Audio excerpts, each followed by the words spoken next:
हरे कृष्णा। मेरे channel divine कोमल में एक बार फिर से आपका स्वागत है। दुनिया भर में भोलेनाथ के कई भक्त हैं जो उन्हें खूब मानते हैं। ऐसे में भोले बाबा को भोलेनाथ इस वजह से कहते हैं क्योंकि वह सभी की मनोकामना जल्द पूरी कर देते हैं। ऐसे में आप सभी ये भी जानते ही होंगे कि पौराणिक कथाओं में भी भगवान शिव के कई चमत्कारों का जिक्र है। वहीं उसमें बताया गया है कि जब राजा दक्ष ने विश्व के कल्याण के लिए विशाल यज्ञ का आयोजन किया और वहां भगवान शिव और देवी सती भी थी, लेकिन शिव जी ने दक्ष को प्रणाम नहीं किया था और उस वजह से दक्ष क्रोधित हो गए थे। उन्होंने भगवान शिव को श्राप दे दिया था। उन्होंने कहा था कि उन्हें किसी भी यज्ञ का कोई भाग नहीं मिलेगा।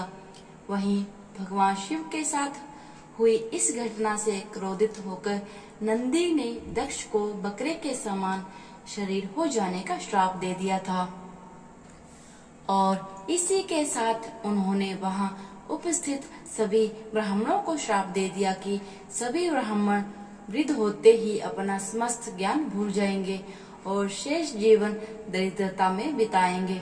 इस श्राप को सुनकर भृगु ऋषि भी क्रोधित हो गए और उन्होंने सभी शिव भक्तों को श्राप दे दिया था कि जो भी शिव की पूजा या व्रत करेगा वो शास्त्रों के विरुद्ध होंगे और उन्हें भस्म लगाकर जटा धारण करना होगा। वहीं उन्होंने कहा था कि वह मंदिरा मांस खाने वाले होंगे और उनका निवास स्थान शमशान होगा। इसी कारण अघोरियों को शमशान में देखा जाता है। शिव पुराण के अनुसार एक बार जब सभी ऋषिगण देवता प्रजापति महात्मा आदि प्रयाग में एकत्रित हुए, तब वहां राजा दक्ष प्रजापति ने भगवान शंकर का तिरस्कार किया। ये देखकर बहुत से ऋषियों ने भी दक्ष का श्राप दिया। तब नंदी ने उन सबको श्राप दिया कि दुष्ट ब्राह्मण स्वर्ग को ही सबसे श्रेष्ठ मानेंगे तथा क्रोध मोह लोभ से युक्त हो निर्लज्ज ब्राह्मण बनेंगे। भगवान शिव के प्रमुख गणों में से एक है नंदी।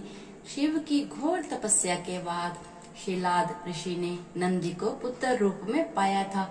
शिलाद ऋषि ने अपने पुत्र नंदी को संपूर्ण वेदों का ज्ञान प्रदान किया। अल्पायु नंदी ने शिव की घोर तपस्या की। शिव जी प्रकट हुए और उन्होंने वरदान मांगने को कहा। तब नंदी ने कहा, मैं उम्र भर आपके सानिध्य में रहना चाहता हूँ। नंदी के समर्पण से प्रसन्न होकर भगवान शिव ने नंदी को पहले अपने गले लगाया और उन्हें बैल का चेहरा देकर उन्हें अपना वाहन, अपना दोस्त, अपने गणों में सर्वोत्तम के रूप में स्वीकार कर लिया। जिस तरह गायों में कामधेनु श्रेष्ठ है, उसी तरह बैलों में नंदी श्रेष्ठ है। आमतौर पर खामोश रहने वाले बैल का चरित्र उत्तम और समर्पण भाव वाला बताया गया है। इसके अलावा वह बल और शक्ति का भी प्रतीक है। बैल को मोह माया और भौतिक इच्छाओं से परे रहने वाला प्राणी भी माना जाता है। ये सीधा साधा प्राणी जब क्रोधित होता है तो वह सिंह से भी भिड़ लेता है। यही सभी कारण रहे हैं जिसके कारण भगवान शिव ने बैल को अपना वाहन बनाया। शिव जी का चरित्र भी बैल के समान ही माना गया है। ये जानकारी आपको कैसी लगी?